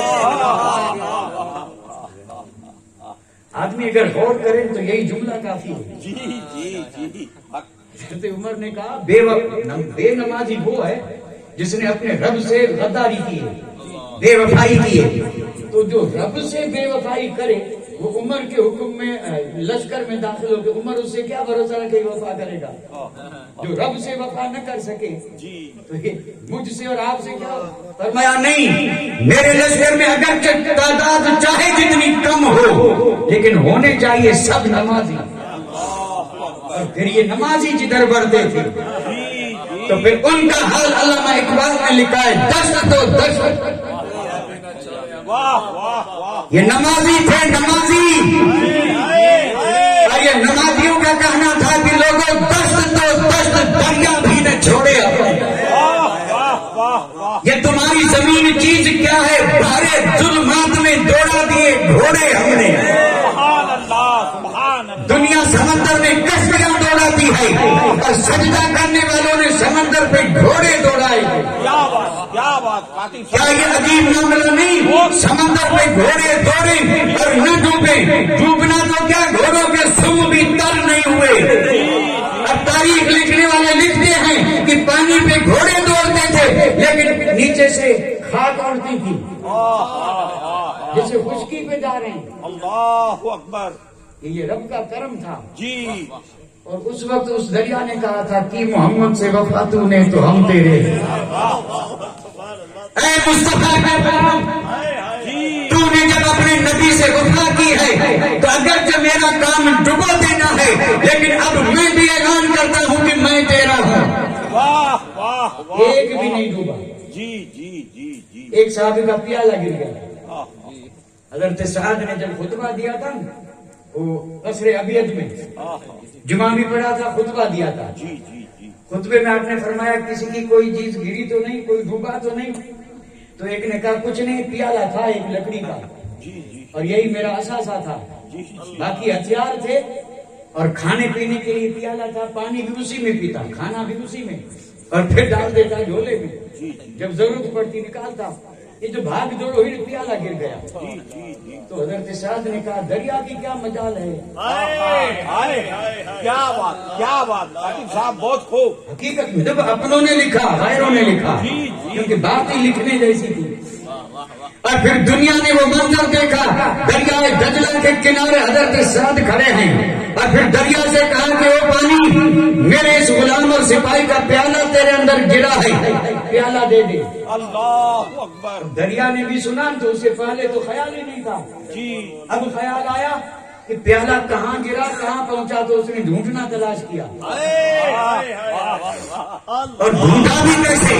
لکھنے والے لکھتے ہیں پانی جا رہا تھا ایک ہی رفتار میں اور پانی بہتا ہے تو ایک ہی رفتار میں, لیکن جب غلام مصطفیٰ کا آڈر سنا تو گھوما اور گھوم کر کے بھور بنایا. بھور میں کشتیاں جاتی ہیں اور یہ بھور بھی عجیب مخلوق ہے, اس پر ایک تقریر ہو سکتی ہے. یہ دریا میں جہاں جہاں بھور ہے نا اس میں پانی جا ہی رہا ہے, کہاں جا رہا ہے اللہ جانے, رسول جانے.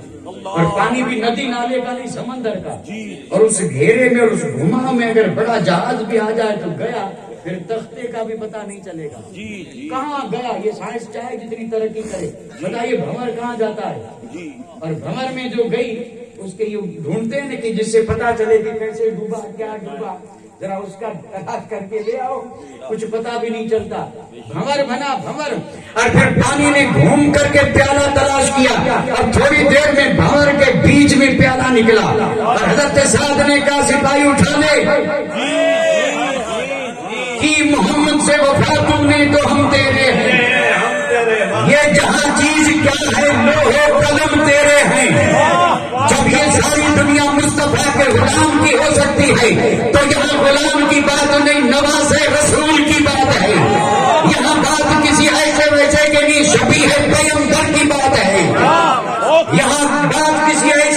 کے لیے علی اکبر کی بات ہے، حضرت قاسم کی بات ہے، حضرت علی اصغر کی بات ہے، بی بی سکینہ کی بات ہے.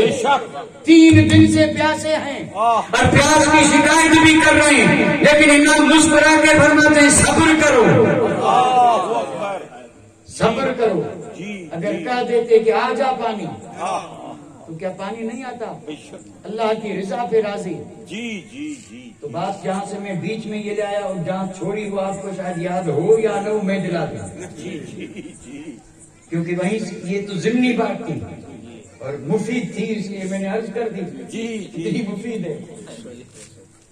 مفید اس لیے ہے کہ سب کو شکوا ہے کہ یہ میرا نہیں، یہ میرا نہیں، یہ نہیں، وہ نہیں، یہ نہیں، گھر میرا نہیں، دولت میری نہیں، عزت میری نہیں. تو کس کا ہے؟ تو سب کی شکایت کر رہا ہے کہ یہ میرا نہیں. تجھے تو پہلے اپنے نبی کا بننا تھا، اور جب تو اپنے نبی کا اور خدا کا نہیں بنا تو تیرا بنے گا کون؟ یہ بات تو ضمنی تھی، بس اتنی تھی. اگرچہ میں نے اس کو ذرا تفصیلاً عرض کر دیا، اور یہ چاہے تو طبع خاطر کے لیے اور تھوڑی دیر آپ کو جگانے کے لیے بات کر دی میں نے. اب لوٹ کے آ رہا ہوں. حضرت بی بی زینب نے ہاتھ رکھا تو امام علی مقام نے آنکھ کھولی اور دیکھا زینب کو. کیا پیار تھا، کیا محبت تھی. اللہ اکبر. آپ نے فرمایا بہن ہوا کیا؟ چکانے لگی. یزیدیوں نے نکارہ بجا دیا، اعلان جنگ، یا تو بیعت کرو یا جنگ کرو. آپ نے حضرت عباس کو بھیجا اور کہا یزیدیوں سے جا کے کہو، یزیدیوں سے جا کے کہو جنگ ہوگی، جنگ لیکن رات میں نہیں، جنگ ہوگی لیکن کل ہوگی، اور ہوگی بھی ایسی کہ نہ اس سے پہلے ہوئی نہ بعد میں ہوئی، ایسی جنگ ہوگی. آپ نے فرمایا یزیدیوں سے کہہ دو جنگ ہوگی، لاجواب جنگ ہوگی، بے مثال جنگ ہوگی. واقعہ اور حادثہ ایسا ہوگا کہ نہ زمین نہ آسمان نے دیکھا، نہ سورج چاند نے دیکھا. ایسا واقعہ ہوگا، اور واقعہ بھی ایسا مضبوط ہوگا کہ گردش دورہ اس کے اثر کو مٹا نہیں سکے گی، دنیا اس کو بھلا نہیں سکے گی. جب جب یہ دن آئے گا تو آنکھیں جو ہیں وہ اشکبار ہوگی، سارا ماحول سوگوار ہوگا. نہ پڑھنے والے بھی قرآن پڑھیں گے، مسجد میں نہ آنے والے بھی مسجد میں آئیں گے، رمضان کا روزہ نہ رکھنے والے بھی روزہ رکھیں گے. کل ہوگی جنگ، اور یہ جنگ بھی عجیب ہوگی، کل کا دن بھی عجیب ہوگا. یزیدیوں سے کہہ دو کہ آج جنگ نہیں ہوگی. کیوں نہیں ہوگی؟ تو آپ نے فرمایا میری اور میرے شہزادوں کی پاک عمر کی یہ آخری رات ہے. آپ نے کیا فرمایا کہ میری اور میرے شہزادوں کی اور میرے جو رفیق ہیں ان کی عمر کی آج یہ آخری رات ہے. اب اس کے بعد ہم زندگی میں رات نہیں دیکھیں گے، یہ ہماری عمر کی آخری رات ہے. اس لیے ہم سوچتے ہیں کہ آخری رات سجدے میں گزرے.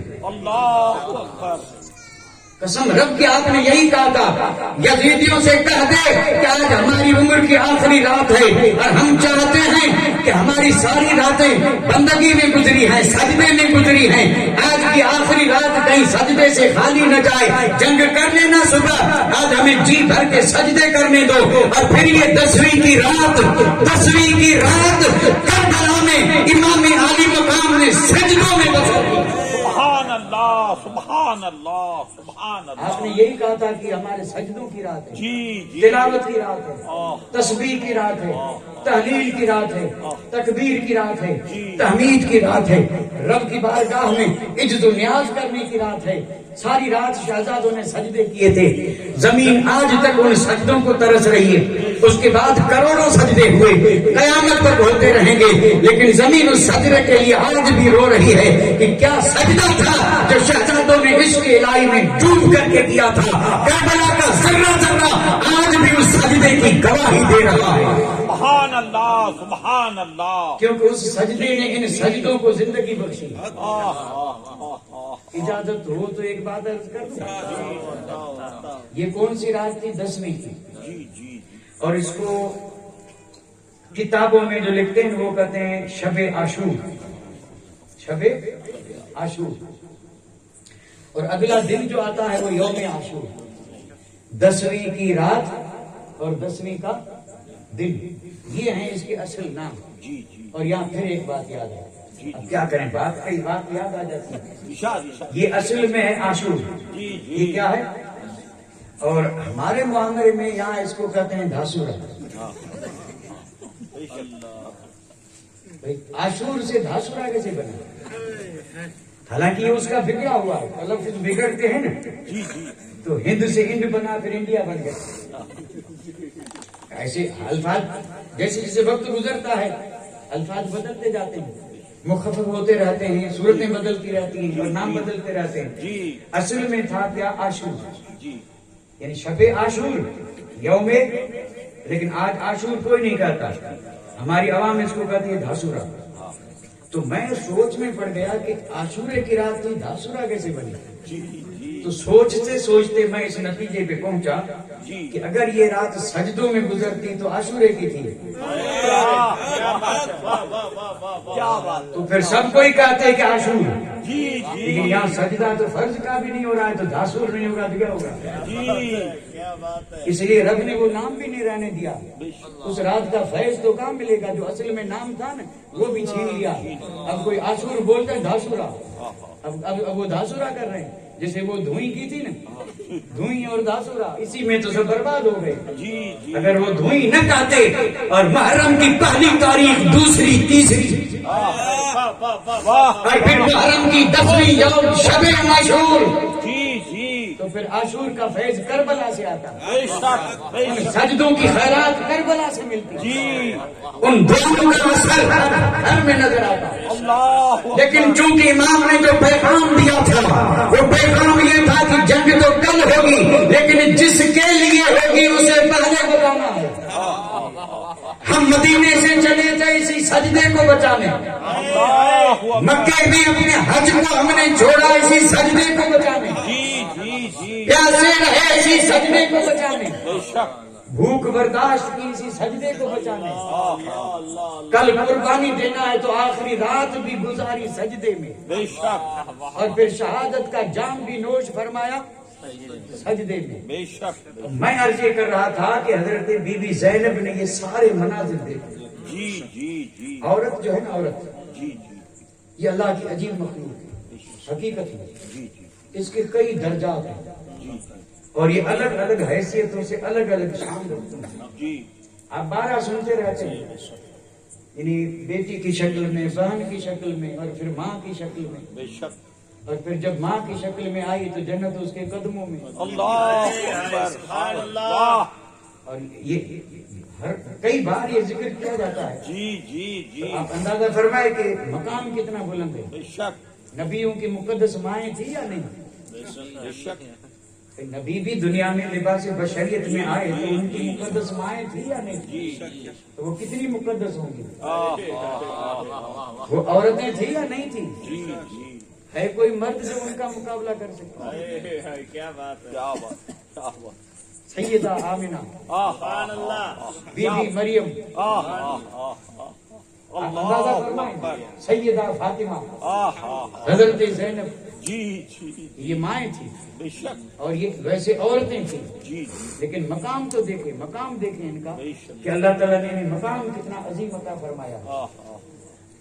تو حضرت بی بی زینب جی.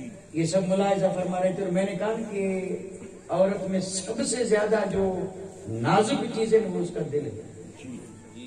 اتنا کمزور ہے، اتنا کمزور ہے جس کی کوئی حد نہیں. اور یہ صدمہ تو برداشت کر سکتی نہیں، باقی برداشت، دکھ سکھ تو برداشت کر لے. اگر کسی ماں کا اللہ نہ کرے نوجوان بیٹا مر جائے تو آپ نے سنا ہوگا کئی مائیں جو ہیں ہارٹ اٹیک ہو گئے. جیسے ہی خبر پہنچی کہ تیرا بیٹا جو حادثے میں فوت ہو گیا، سنتے ہی ماں کیا ہو گئی. اور آج بھی ہو رہا ہے. ایک بیٹا فوت ہوا اور ماں صدمہ سہ نہ سکی. اور حضرت زینب،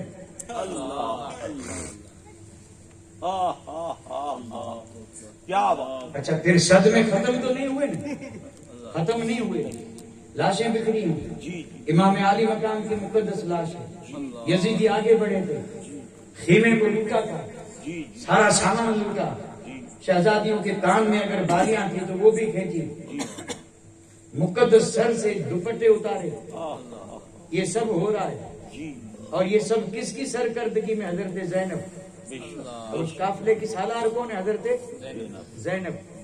اب اندازہ فرمائیں کہ ان سارے صدمات اور تکلیفوں کو جب برداشت کیا تو لکھنے والوں نے لکھا، تب لکھنے والوں نے لکھا کہ چاہے جتنی عظیم مائیں اور عورتیں کیوں نہ آئیں، لیکن حضرت زینب جیسا صبر کسی میں نہیں، اور حضرت زینب جیسی شجاعت کسی میں نہیں. سبحان اللہ. یہ سارے صدمات برداشت بھی کر رہی ہے، اور اگر موقع آیا تو جواب بھی دے رہی ہے. اور جواب بھی ایسا کہ زینب کا خطبہ بن کے قیامت تک درس دے رہا ہے. قیامت تک خطیب بہت آئے، منبر پر خطبہ دینے والے آئے، تقریریں کرنے والے آئے، لیکن قربان جاؤں زینب تیرے خطبے پہ. چاہے کوفے میں دربار ابن زیاد ہو، چاہے دمشق میں دربار یزید ہو، لیکن نبی کی شہزادی نے جب پردے میں رہ کر کے لب کھولے ہیں تو دنیا ہنس ہنس کر کے کہنے لگی کہ ہے کون؟ اور جب جواب میں یہ کہا گیا کہ علی کی شہزادی ہے، حسن اور حسین کی بہن ہے، تو پھر ماننا پڑا کہ شجاعت ان کے گھر کی ہے، اور یہ شجاعت ان کی ذات میں جو آئی ہے وہ مولا علی کی ذات سے آئی ہے. سبحان اللہ سبحان اللہ سبحان اللہ. اب آپ کے خطبے جو ہے نا خطبے، اب اگر ہم خطبوں کو پڑھیں جی جی تو خطبے کا تو بھائی ایک ایک لفظ جو ہے نا وہ دفتر ہے. جی جی جی. وہ خطبہ ایسا نہیں تھا کہ 20 لفظ بولے تو ایک بات بنے. وہاں خطبہ ایسا تھا کہ ایک لفظ بولے تو ایک کتاب بنے. قسم رب کی، ایک لفظ بولے نا تو ایک کتاب بنے.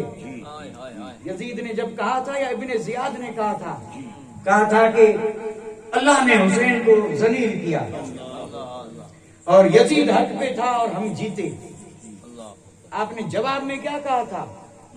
آپ نے جواب میں صرف اتنا کہا تھا کہ ہم وہ ہیں جنہیں نبی کے صدقے میں اللہ نے عزتیں دی. کیا بات، صرف 2 ہی لفظ بولے تھے. جی جی. ہم وہ ہیں کہ نبی کے صدقے میں اللہ نے ہمیں. تو مطلب یہ تھا کہ یزیدیوں، یہ تمہاری آنی بانی چند دن کی حکومت جس پہ اترا رہے ہو، یہ تم نے چھین کر کے لی ہے، غداری سے لی ہے، اور تم یہ کہہ رہے ہو کہ ہم عزت والے ہیں، تو یہ تمہاری عزت آج ہے اور کل نہیں رہے گی. ہمیں عزت وہ ملی ہے جو رسول کے صدقے میں خدا نے دی. سبحان اللہ سبحان. ہمیں شامیوں والی عزت نہیں، کوفیوں والی عزت نہیں، یزیدیوں والی عزت نہیں. آپ کی اس تقریر کو اگر کوئی خلاصہ کرنے والا ہو تو صرف جملے کی ضخیم کتابیں بن جائیں. جی جی جی. اور پھر جو آپ نے پڑھا تھا صرف ایک آیت پڑھی تھی، آپ نے فرمایا کہ کیا تجھے خبر نہیں قرآن مجید میں اللہ تبارک و تعالیٰ نے یہ آیت نازل کی ہے اور تم خود پڑھتے ہوگے، اور وہ آیت یہ تھی انما یرید اللہ لیذھب عنکم الرجس اہل البیت ویطہرکم تطہیرا. فرمایا ذلیلو، ہماری پاکی کا ذکر رب نے کیا ہے، ہم پاک ہیں.